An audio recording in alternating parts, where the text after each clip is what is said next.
Good evening everyone, कैसे हैं आप सब लोग। मेरा नाम है राहुल और मैं दूंगा आपको सीडीपी का प्रैक्टिस सेट। इसमें होंगे 35 प्लस क्वेश्चंस और Rahul Pandey official Telegram channel है, इसे आप ज्वाइन कर सकते हो फॉर पीडीएफ, क्विज और मोर इन्फॉर्मेशन। पहले क्वेश्चन से स्टार्ट करेंगे। शिक्षण विधियों के क्वेश्चन से सश्वत पाठन का मुख्य उद्देश्य क्या होता है। तो इसका मुख्य उद्देश्य होता है कि झिझक को समाप्त करना। क्या होता है, बच्चों की जो झिझक होती है ना, कि वो मतलब बोल नहीं पाते, पढ़ नहीं पाते, तो वो पढ़ने संबंधी झिझक को समाप्त कर देना इसका उद्देश्य है। नेक्स्ट है, पढ़ना कौशल सबसे ज़्यादा महत्वपूर्ण है। देखो, सोबोपली 4 कौशल होते हैं, सुनना, बोलना, पढ़ना, लिखना, ऐसे याद कर लो।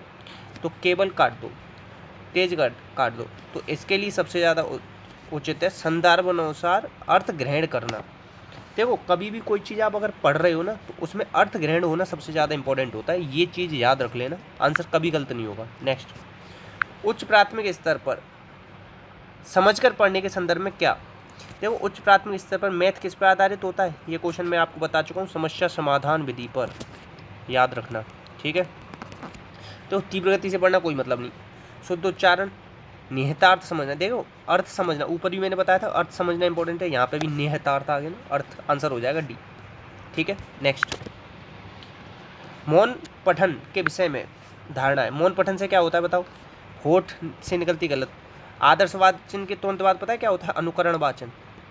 और अनुकरण वाचन बच्चे करते हैं, आदर्श वाचन कौन करता है पता है, टीचर करता है, ये याद रखना। ठीक है, एकाग्रचित होकर पढ़ने का अभ्यास किया जाता है मौन पाठन।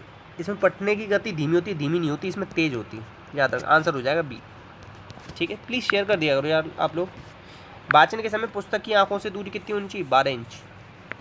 कितनी ऊंची, 12 इंच, याद रखना। ठीक है, और हाथ लिखते समय, किस समय, लिखते समय कितना एंगल बनना चाहिए, 45 का। कौन सी, जिस उंगली के साथ पेन पकड़ रहे होते हो।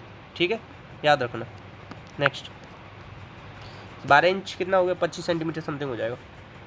नेक्स्ट है, पठन हो रहा है किस स्थिति में, आपको पता पड़ेगा। सही उच्चारण, उतार चढ़ाव। देखो, अनुमान के साथ भाव ग्रहण करना जरूरी है। ठीक है, तो आंसर क्या हो जाएगा, ए।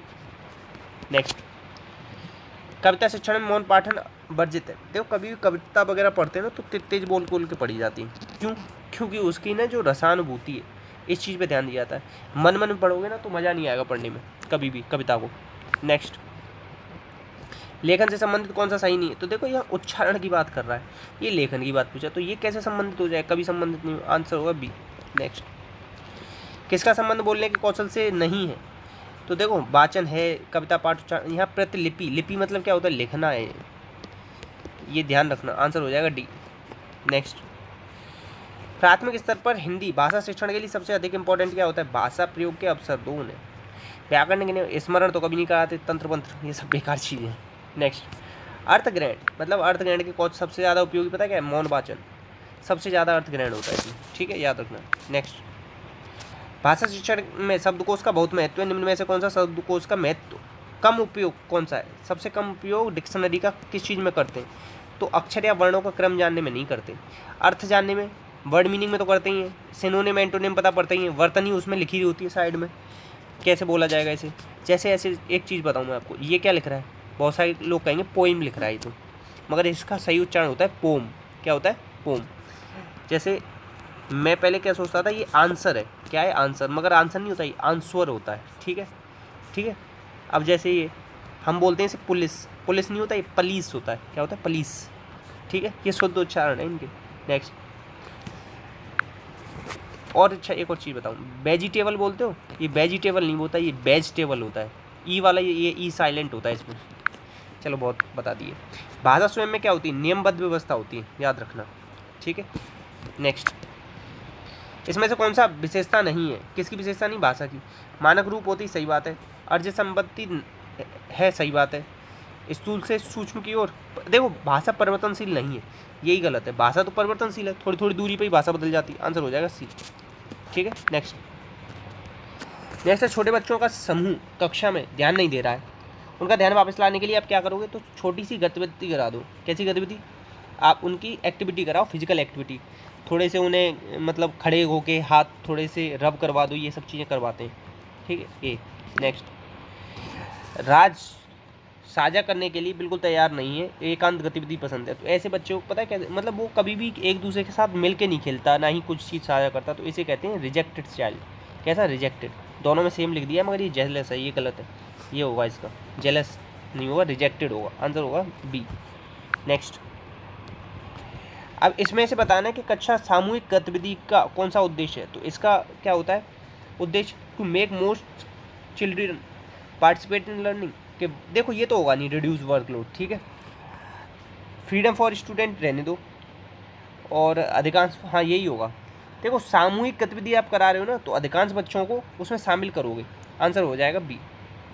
नेक्स्ट, 7 साल का एक छात्र कक्षा के स्तर, ऐसे समझो 7 साल का एक बच्चा है, वो जितना मतलब क्लास में पढ़ाया जाता है उतना उस लेवल पे वो पढ़ नहीं पा रहा है अभी, तो क्या करोगे आप, उससे नीचे के स्तर पे अभ्यास कराने, मतलब 6th क्लास की बुक ला के दो उसे पढ़वाओ, अगर वो उसे पढ़ने लग जाए फिर 7th वाली को ले आना, इस तरीके से मतलब थोड़ा सा नीचे चले भी जाते हैं। अगर नहीं पढ़ पा रहा है बच्चा, फ़ायदा ही नहीं होगा, 7 से 8, 8 से 9 बढ़ता चला जाए, कोई फ़ायदा नहीं होगा अगर उसी लेवल पर पढ़ाएंगे तो। प्राथमिक स्तर पर मातृभाषा में पढ़ना अच्छा होता है, क्यों होता है, तो it helps in learning in natural environment, मतलब बच्चों को ना प्राकृतिक वातावरण देता है वो, ठीक है, उनकी मातृभाषा। नेक्स्ट, गांधी जी भी कहते हैं ना मातृभाषा में शिक्षा दी जानी चाहिए। नेक्स्ट है, यदि आप शिक्षक की नौकरी पाने में असमर्थ रहते हैं तो क्या करोगे। कभी कभी पता है क्या होता है, आपने अप्लाई किया किसी पोस्ट के लिए, जैसे सुपरटेट के लिए किया, तो आपकी जॉब नहीं लग पाई, हो सकता है बहुत सारे कारण है, वो दिन अच्छा ना हो, उस दिन आपका स्वास्थ्य अच्छा ना हो, तो आप फिर भी तो दोबारा अगर भर्ती आएगी तो ट्राई करोगे ना, ऐसा तो है नहीं कि ट्राई करना छोड़ दोगे, तो लगातार आवेदन करते रहोगे आप, एक भर्ती नहीं हो पाई दूसरी करोगे, तीसरी करोगे तो जरूर ना, इसीलिए आंसर डी होगा। नेक्स्ट, कक्षा में छात्रों की इच्छा जागृत जगाए रखने के लिए टीचर को ना प्रश्न पूछने चाहिए बीच बीच में। नेक्स्ट, जब एक अध्यापक विज्ञान और सामाजिक विज्ञान की पद्धति समय प्रस्तुत करता है तो क्या है, ये पता है क्या हो रहा है, लैंग्वेज अक्रॉस करिकुलम हो रहा है। पता है क्या कर रहा है, टीचर यूज़ करता है lesson in science and social science to teach language, science का भी यूज़ कर रहा है और सोशल साइंस का भी यूज़ कर रहा है, किसके लिए कर रहा है, लैंग्वेज पढ़ाने के लिए कर रहा है, हिंदी या इंग्लिश जो भी जिसमें भी किताबें होंगी वो पढ़ाने के लिए, तो इसे पता है क्या कहते हैं, लैंग्वेज अक्रॉस करिकुलम होता है। नेक्स्ट है, इनमें से कौन सा छात्र वैज्ञानिक कौशलों के विकास के लिए सबसे उपयुक्त है, तो सबसे उपयुक्त क्या है बताओ, लेबोरेटरी में काम करवाओ उसे, ठीक है। नेक्स्ट, एक विज्ञान शिक्षक कौशल विकास अर्जन का मुख्य ध्यान देता है, उद्देश्यों को प्राप्त करने के लिए कौन सा जोड़ा आना चाहिए, तो किसकी बात कर रहा है, विज्ञान में क्या होता है, प्रोजेक्ट और लेबोरेटरी दोनों चीज़ें होती हैं। अब देखो व्याख्या दे के तो ही ना ये सिखाओ, लेक्चर वेक्चर सब बेकार है। नेक्स्ट, लेबोरेटरी और प्रोजेक्ट अच्छा है। आप कक्षा में विषय को पढ़ा रहे हैं और एक मतलब कभी कभी क्या होता है ना, हम भी करते थे, टीचर कुछ पढ़ा रहा है, हम कोई अलग टॉपिक का क्वेश्चन पूछ लिया, तो टीचर को क्या करना चाहिए, तो टीचर को कहना चाहिए कि आप कक्षा के बाद प्रश्न का उत्तर देंगे, ऐसा नहीं कि तभी अगर आप उत्तर देने लग जाएंगे हर कोई अपना अपना क्वेश्चन करेगा तो आपका टॉपिक तो हो ही नहीं पाएगा पूरा। सहकारी मतलब कोऑपरेटिव लर्निंग, बायगॉट्स की भी बात करते हैं इसकी, बढ़ावा देने के लिए शिक्षक को क्या करना चाहिए, शिक्षक को करना चाहिए ग्रुप प्रोजेक्ट देने चाहिए, ग्रुप में प्रोजेक्ट करेंगे, 4 लोगों का ग्रुप बना दिए, सब मिल के काम करेंगे वो, ठीक है, प्रोजेक्ट कराते हैं सहकारी अधिगम के लिए। प्राथमिक स्तर पर अंकगणित शिक्षण का सबसे उपयुक्त उद्देश्य क्या है, खेल पद्धति, खेल खेल में सिखाओ उनसे, 2 बच्चों को खड़ा कर दो, 3 को खड़ा कर दो और 4 को यहाँ खड़ा कर दो, इनसे कहो कि सब एक दूसरे को हक करेंगे, तो फिर पूछो बच्चों से कितने हुए, 4, इन तीनों को कर दो, ये कितने हुए, 3, ऐसे कर दो। नेक्स्ट, खेल खेल में सीख जाएंगे। जब क्षेत्रमिति शुरू होती है तो शिक्षक आगे बढ़ने से पहले सभी सूत्रों को बोर्ड पर लिखता है, पहले क्या लिख रहा है, सूत्र, तो क्या निगमन विधि हो गई, आगमन होती तो क्या उदाहरण लिखता, ठीक है। नेक्स्ट है वह प्रक्रिया जिसके द्वारा गणित में एक बच्चा की कमजोरी का क्षेत्र पहना जाए, उसे निदान कहते हैं, डायग्नोस। उसके बाद क्या करते हैं, उसके बाद उपचार किया जाता है, पहले निदान में पहचान होती है फिर उपचार किया जाता है, आंसर हो जाएगा डी। नेक्स्ट, डैश को अप्रेरित शिक्षण का संकेत माना जाता है, जब क्लास में बच्चे क्वेश्चन पूछ रहे होते हैं ना तो उसे अप्रेरित माना जाता है, आंसर होता है सी। नेक्स्ट, एक शिक्षक के लिए शुरुआत में विफलता का कारण क्या हो सकता है, तो वो होता है उसके इंटरपर्सनल रिलेशन अच्छे ना हो, मतलब टीचर के अपने स्टूडेंट के साथ अच्छे रिलेशन नहीं बन पा रहे हैं तो वो विफल ही हो जाएगा पढ़ाने के एरिया में, ठीक है। नेक्स्ट, यदि कहा जाए कि 7वीं कक्षा में छात्र पढ़ने और लिखने में सक्षम नहीं है तो आप इस कारण क्या हो सकता है, इसका कारण हो सकता है सीसी का असंवेदनशील कार्यान्वयन। अब ये नो डिटेंशन पॉलिसी मत करते ना, कभी भी पॉलिसीज़ की क्या नहीं करते, आलोचना नहीं की जाती, गवर्नमेंट की पॉलिसी जो होती है उनकी। नेक्स्ट, नेक्स्ट है, यदि छात्रों का बुद्धि स्तर के आधार पर वर्गीकृत का औसत समूह कितना होता है, 68% होते हैं। 2% बच्चे होशियार होते हैं और 2% बिल्कुल ही कैसे होते हैं, जड़ बुद्धि वाले। नेक्स्ट, छात्र अपने शिक्षक का मुख्य रूप से सम्मान कब करते हैं, जब व्यक्तिगत अखंडता और सद्भावना, मतलब पर्सनल गुडविल है उनकी, हम किसी डंडे मार के या किसी के कहने से नहीं करते किसी का सम्मान, वो खुद हमारे साथ कैसा रिलेशन बनाते हैं उस पर डिपेंड करता है। नेक्स्ट, किलपैट्रिक का जो प्रयोजना विधि है वो किस पे आधारित है, तो वो प्रगतिवाद पे आधारित है, प्रैग्मेटिज्म पे। अच्छा, ये प्रैग्मेटिज्म दिया किसने था, जॉन डीवी ने दिया था, ठीक है, याद रखना। नेक्स्ट, शिक्षक के किस दर्शन ने एक शिक्षक की भूमिका को मार्गदर्शक और पर्यवेक्षक माना है, तो ये किसने कहा, ये किया है प्रयोजनवाद में। नेचुरलिस्ट कहता है कि कोई टीचर मतलब जोर मतलब बिल्कुल ही मत लाओ। आइडलिज्म कहता है टीचर ही सब कुछ है, ठीक है, ये चीज़ याद रखना, आंसर हो जाएगा डी। नेक्स्ट, ये क्वेश्चन थे आपके, तो अब आप लोगों के लिए आज का जो होमवर्क है वो ये है। अच्छा, ऐसे ही एक क्वेश्चन रोकते हैं, कौन सा रुकेगा देखते हैं। अच्छा देखो, ये आया, अब ये वाला भी क्वेश्चन नो आया है ना, इसका जवाब आप दोगे। ऐसे ही एक क्वेश्चन रोक लिया करेंगे, अचानक से जो आएगा वो आंसर आप दोगे, ठीक है।